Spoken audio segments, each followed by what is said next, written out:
क्या बिहार बोर्ड का सिलेबस और पेपर पैटर्न बदल जाएगा? 2026 के एग्ज़ाम देना बिहार बोर्ड में बहुत मुश्किल होने वाला है। आज के इस वीडियो में टोटल सच्चाई आपको इस वीडियो में मिलने वाली है, वो भी क्वेश्चन पेपर के साथ। तो वीडियो को शुरू से लेकर अंत तक देखिएगा। मैं आप लोगों के साथ आपकी दीदी मेंटोर आप सभी का बहुत बहुत स्वागत करती हूँ। आप सभी को एकदम 100% प्योर सच्चाई बताने वाली हूँ कि किस तरीके का आपका पेपर पैटर्न 2026 के एग्ज़ाम में आने वाला है। क्योंकि 2026 के एग्ज़ाम में या फिर किसी भी ईयर में बहुत सारे स्टूडेंट बोर्ड चेंज करके आते हैं और उन्हें 100% जानकारी सटीक होनी बहुत ज़रूरी है। सो वीडियो को स्टार्ट करते हैं। यहाँ पर हमारे पास है बिहार बोर्ड का बहुत सारा क्वेश्चन पेपर एंड मैं इसकी 100% एनालिसिस करके आप सभी को बताने वाली हूँ कि आप सभी का पेपर पैटर्न किस तरीके का आने वाला है। क्योंकि क्वार्टरली एग्ज़ाम जो अभी फ़िलहाल हुआ है बिहार बोर्ड ने BSEB ने तैयार करवाया है, उससे ये सब लोग कह रहे हैं कि मे भी सिलेबस और पैटर्न पूरा तरीके से 2026 के एग्ज़ाम में चेंज हो जाएगा। तो इसकी क्या हकीकत है, क्या सच्चाई है, ये होगा या नहीं होगा, इसकी पूरी सच्चाई हम अभी आप सभी के पास शेयर करने वाले हैं। ठीक है, इसलिए शेयर करने वाली हूँ क्योंकि बहुत सारे के पास कन्फ्यूज़न है कि उनका पेपर, सिलेबस ये सब कुछ चेंज हो सकता है मे बी। लेकिन क्या है इसकी सच्चाई, उसके लिए आपको वीडियो को शुरू से लेकर अंत तक देखना होगा। क्योंकि जब तक आप लोग नहीं देखोगे, आप लोग नहीं सपोर्ट करोगे ना, तो फिर आपकी कोई चीज़ें सुनी भी नहीं जाएंगी। क्योंकि आप तो खुद नहीं जाकर बोलोगे ना, ये इन्फ्लुएंस होंगी ना, चीज़ें आगे सामने आएंगे ना, तो खुद ब खुद बिहार बोर्ड इस चीज़ को ठीक करेंगे। ठीक है, और बहुत सारे ऐसे बोर्ड चेंज करने वाले स्टूडेंट होते हैं जो CBSE बोर्ड से मूव ऑन करके बिहार बोर्ड आते हैं एंड उन्हें पता होना चाहिए कि उनका पेपर किस तरीके से आने वाला है एग्जाम में। ठीक है, उनको नहीं पता कि हाँ पेपर अगर इस तरीके का आ गया तो फिर वो कैसे सॉल्व करेंगे। ठीक है, क्योंकि CBSE बोर्ड का पेपर पैटर्न अलग होता है एंड बिहार बोर्ड का पेपर पैटर्न अलग होता है। तो जब तक उनकी कंफर्मेशन ये कंफर्म नहीं होगी कि बिहार बोर्ड में किस तरीके का क्वेश्चन पूछा जाएगा, तब तक उन्हें कहाँ से पता रहेगा कि हाँ मैं केमिस्ट्री का पेपर कैसे सॉल्व कर पाऊंगा, या फिर एनी भी क्वेश्चन, किसी भी तरीके का क्वेश्चन, फिजिक्स का ही क्वेश्चन है तो किस तरीके से सॉल्व कर पाऊंगा या कर पाऊंगी। तो उसके लिए आपको क्या करना पड़ेगा, मेरा वीडियो को पूरा अभी देखना पड़ेगा और मैं 100% एकदम सही और जेन्युइन क्वेश्चन पेपर के साथ आप सभी को बताने वाली हूँ कि किस तरीके से आप सभी के एग्जाम में आने वाला है क्वेश्चन पेपर। ठीक है प्यारे भाइयों, आप सभी का यही कहना है कि चाहे हमारा फिजिक्स का ही चैप्टर क्यों ना हो, सिलेबस क्यों ना हो, केमिस्ट्री हमारा सब्जेक्ट हो, मैथ हमारा सब्जेक्ट हो, या हिंदी या फिर इंग्लिश, जो भी हमारा सब्जेक्ट है, ठीक है, हर एक सब्जेक्ट में एक ही तरीके का पैटर्न बिहार बोर्ड बनाकर भेजी है स्टूडेंट को क्वार्टरली एग्जामिनेशंस में। ऑब्जेक्टिव पूछे गए हैं 70 ऑब्जेक्टिव, ठीक है, जिसमें से कितने बनाने हैं, तो 40 ऑब्जेक्टिव बनाने हैं। शॉर्ट पूछे गए हैं 20 क्वेश्चन पूछे गए हैं, जिसमें से बनाना कितना है, 10 क्वेश्चन बनाना है सिलेक्ट करके। लॉन्ग पूछे गए हैं कितने, 8, जिसमें से बनाना कितना है, 4। यही है ना, यही आप सभी का पेपर पैटर्न है, बिल्कुल है। तो हर एक स्टूडेंट का ये कहना है कि क्या 70 ऑब्जेक्टिव इस बार एग्जामिनेशन में पूछे जाएंगे, मतलब कि 2026 का जो बोर्ड एग्जामिनेशन होने वाला है फरवरी में, उसमें क्या 70 ऑब्जेक्टिव रहेगा और 70 में क्या हम सभी को 40 बनाने होंगे, या फिर शॉर्ट क्वेश्चन 20 होंगे, लॉन्ग क्वेश्चन 8 होंगे।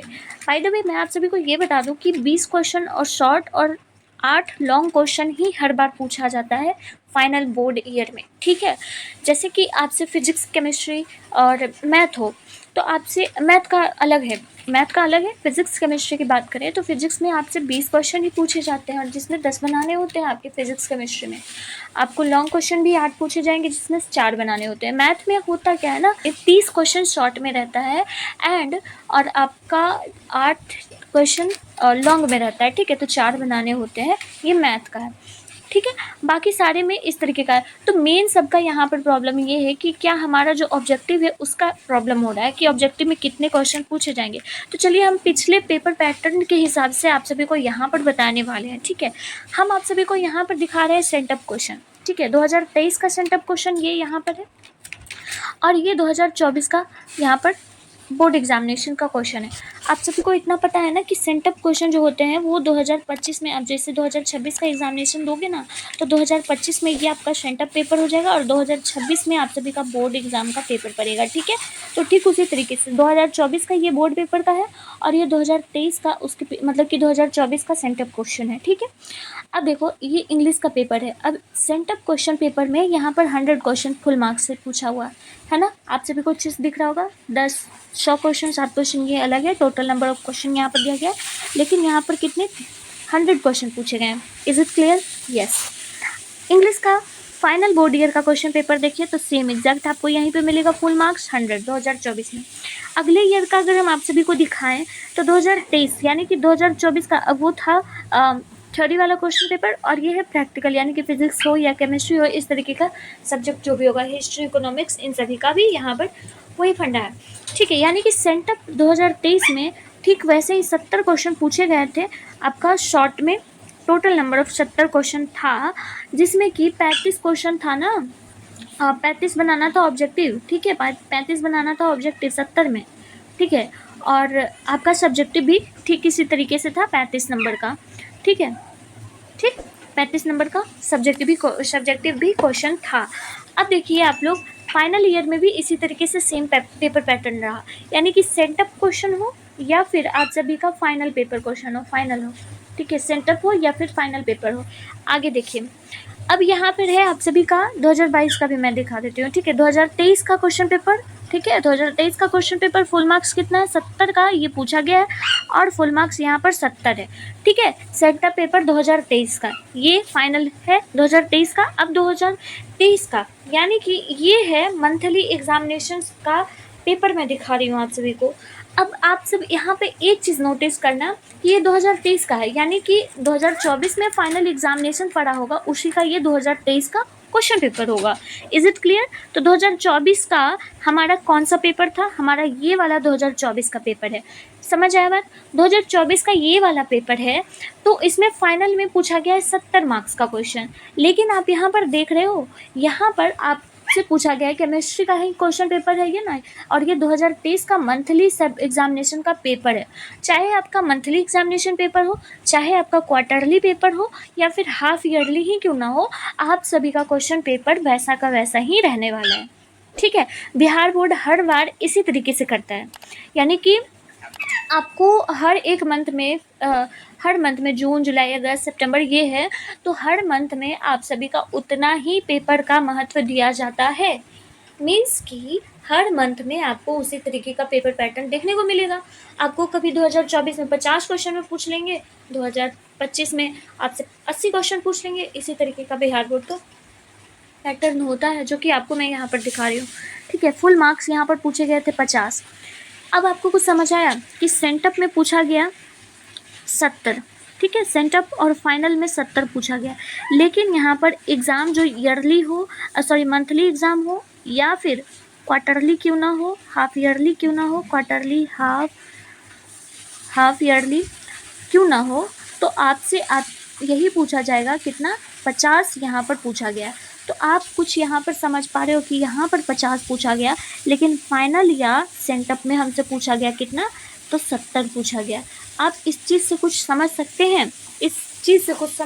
यही निष्कर्ष निकलता है इस चीज़ से कि चाहे जो भी हो, आपका किसी भी मंथ में क्यों ना एग्ज़ाम हो, चाहे जून जो है वो जून जो है वो आपका क्वार्टरली में आता है, तो क्वार्टरली में ही क्यों ना आता है वो जून, फिर भी वो उतना मायने नहीं रखता। ठीक है, आपका मेन मायने किस चीज़ पे रखता है? तो सेंटअप पेपर पे मायने रखता है। सेंटअप पेपर ही आपका सब चीज़ डिसाइड करता है।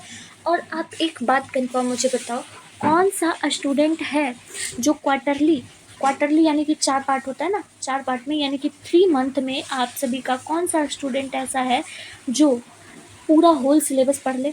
होल सिलेबस पढ़ ले? कौन सा ऐसा स्टूडेंट है? आप में से कोई एक ऐसा स्टूडेंट है? कमेंट करके बताइएगा तो, या बिहार बोर्ड को बताइएगा तो बताइएगा कि हाँ आप पूरा पढ़ लिए हैं सिलेबस। क्योंकि चाहे आपका फिजिक्स का पेपर हो, केमिस्ट्री का पेपर हो, मैथ, हिंदी, जो भी साइंस, आर्ट्स, कॉमर्स वाले का जो भी सब्जेक्ट का पेपर हो, हर किसी से full of the entire syllabus से क्वेश्चन है ना, इंटायर सिलेबस से क्वेश्चन है। तो आप इस चीज़ से गेस कर सकते हो कि नो मैटर आप सभी का मंथली एग्जामिनेशन पेपर में कौन सा क्वेश्चन आ रहा है, कितना नंबर का क्वेश्चन आ रहा है, दैट डजंट मैटर, आप सभी को सिर्फ question paper of the solve करने हैं, जो भी क्वेश्चंस आपको दिए गए हैं। ठीक उसी तरीके का हम अगर इंग्लिश की ही बात करें तो इंग्लिश में भी 50 नंबर का पूछा गया, जो आपका अभी जैसा चल रहा है। ठीक है, क्वार्टरली में आपका जैसे 80 नंबर का पूछा गया था, चाहे इंग्लिश का पेपर हो, फिजिक्स का पेपर हो, केमिस्ट्री का पेपर हो, फिर भी 80 नंबर का ही पूछा गया है। ठीक इसी तरीके से 2023 यानी कि 2024 का जो एग्ज़ाम हुआ था उसमें 2023 में स्टूडेंट से क्वार्टरली में हो या फिर हाफ ईयरली में हो या फिर मंथली में हो, उनसे भी 50 नंबर का ही क्वेश्चन पूछा गया था, और इस बार आप सबसे 80 नंबर का पूछा जा रहा है। ठीक है, तो नो मैटर कितने नंबर का क्वेश्चन आ रहा है, किस तरह का क्वेश्चन आ रहा है, दैट डजंट मैटर। मैटर बस इतना करता है कि आप सभी को मैं यहाँ पर अच्छे तरीके से एकदम आसान लफ्ज़ों में ये बता देती हूँ कि क्वार्टरली एग्ज़ाम हो, हाफ ईयरली एग्ज़ाम हो या फिर मंथली एग्जामिनेशन हो, जो भी एग्जामिनेशन हो, इसका आप 10% तक भी 10% से कम ही अंदाज़ा लगा सकते हो कि यहाँ से पेपर पैटर्न चेंज होने का सवाल हो सकता है। यानी कि 10% चांस भी नहीं है कि इस चीज़ को देखते हुए पेपर पैटर्न चेंज हो जाए।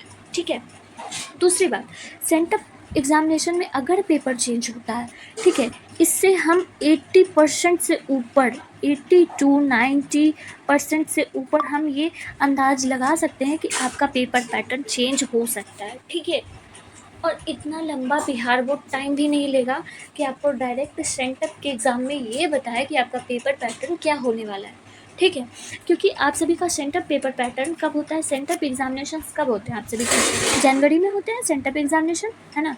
जनवरी में सेंटअप एग्जामिनेशन होते हैं, दिसंबर से जनवरी के बीच में हो जाता है।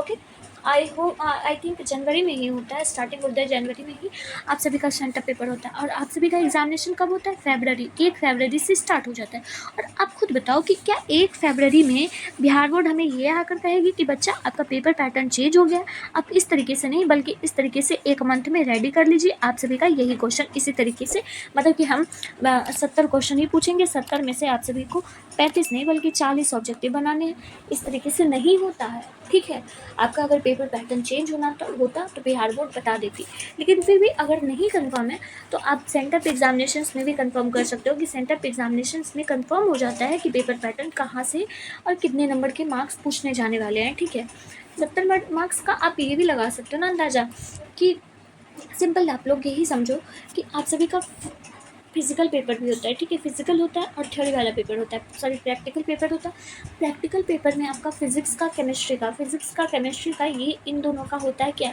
प्रैक्टिकल, है ना, प्रैक्टिकल होता है। तो क्या इसमें 80 नंबर का क्वेश्चन कहाँ से पूछेगी बिहार बोर्ड, 20 नंबर का प्रैक्टिकल होगा क्या इस बार, या फिर इंग्लिश का भी प्रैक्टिकल होने वाला है। तो ये कॉमन सेंस वाली बात है कि आपका इस तरीके का जो दिमाग लग रहा है किन्हीं का भी कि पेपर पैटर्न चेंज होगा या इस तरीके की वीडियो आप लोग देख रहे हो, तो ये गलत है। सिर्फ और सिर्फ आपको अपनी पढ़ाई पर ध्यान देना है। ठीक है, क्योंकि पेपर पैटर्न किसी भी कीमत पर चेंज नहीं होने वाला है। अगर होने वाला होगा तो हम लोग आपको इन्फॉर्म कर देंगे, और कन्फर्मेशन तब हो जाती है जब सेंटर पेपर में आप सभी का आ जाता है, इस तरीके का पेपर पैटर्न चेंज हो जाता है। तो ठीक है, ऐसे तो बिहार बोर्ड ने किसी भी तरीके का कोई अनाउंसमेंट नहीं किया कि वो पेपर पैटर्न चेंज करेंगे। होप सो कि आपको ये बहुत फ़ायदा मिला होगा और एकदम अच्छे तरीके से आपको निचोड़ मिल गया होगा कि किस तरीके से आपका पेपर पैटर्न चेंज हो भी सकता है या नहीं भी हो सकता। लेकिन हाँ, हम सबकी एक विशेष रूप से बात है कि बिहार बोर्ड को ऐसा नहीं करना चाहिए।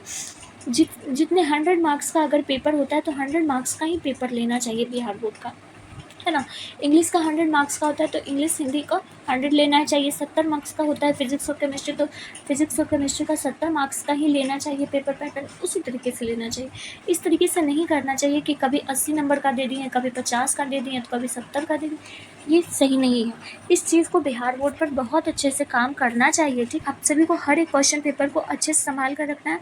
उस क्वेश्चन पेपर का प्रैक्टिस सेट लगाते रहिएगा। ठीक है, प्रैक्टिस सेट लगाते रहिएगा, और प्रैक्टिस सेट लगाइएगा उससे, तो आपका बहुत सारा क्वेश्चन जो है वो बिहार बोर्ड में भी मैच कर सकता है। ठीक है, बिहार बोर्ड में बहुत सारा क्वेश्चन, यानी कि अगर हम माने तो 50% के आसपास वो क्वेश्चंस मैच कर सकते हैं।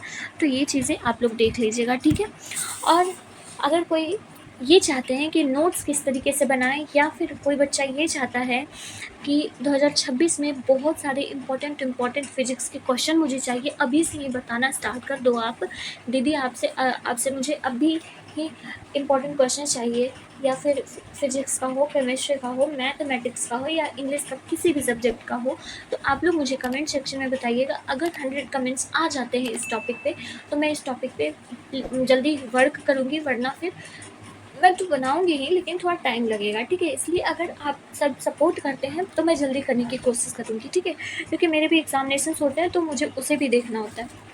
सो इसलिए अगर आपका सपोर्ट रहा तो मैं करने के लिए तैयार हूँ, बिल्कुल करूँगी, लेकिन आप लोग कमेंट सेक्शन में बताइएगा। और ऐसे क्वेश्चन मैं देती हूँ जो कि बहुत ही ज़्यादा इम्पोर्टेंट होता है। पिछले साल का भी आप सब जाकर देख सकते हो कि कितने इम्पोर्टेंट क्वेश्चंस मैं गेस करवाई थी। फिज़िक्स के तो 8 में से 4 क्वेश्चन ऐसे ही मैच कर गए थे।